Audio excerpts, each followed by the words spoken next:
Au nom du Père et du Fils et du Saint-Esprit. Amen.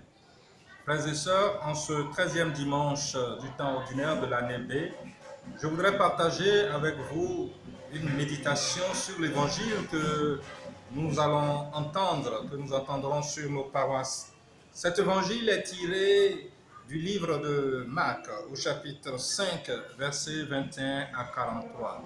Je vous laisse la latitude de pouvoir la lire lorsque vous serez chez vous à la maison. Ce qu'il faut retenir de cet évangile, c'est deux points essentiels pour moi.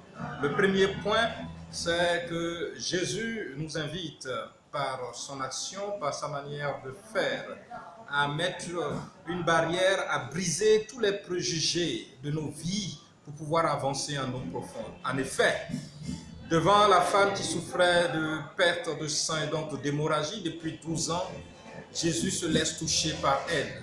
Devant l'interdiction de pouvoir toucher un cadavre sous prétexte de devenir impur, Jésus touche un cadavre pour relever la personne. C'est important, bien-aimés, de pouvoir briser les préjugés, aller en eau profonde, car notre foi nous l'exige.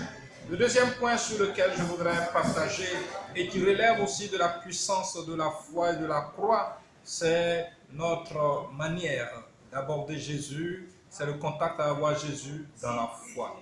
Contact de foi important pour nous, contact de foi nécessaire pour nous, car la foi est un chemin de salut. Cette femme qui souffrait de perte de sang l'a si bien compris qu'elle s'est dit au plus profond d'elle: si seulement je parviens à toucher son vêtement, je sais, non pas que je serai guéri, je sais que je serai sauvé. Oui, sa foi non seulement lui donne le salut, mais aussi la guérison. Jésus dit à Jaïr: crois seulement et tu verras. Il a cru et il a vu sa fille qui était morte s'est relevée. Bien-aimés, nous sommes invités en ce 13e dimanche du temps ordinaire à nous interroger sur notre foi.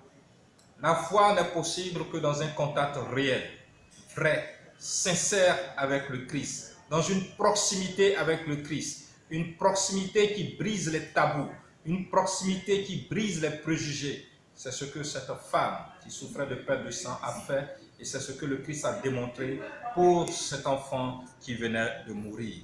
Je vous souhaite un très bon dimanche. Je vous souhaite de vivre dans la foi et de marcher avec l'Esprit du Christ ressuscité.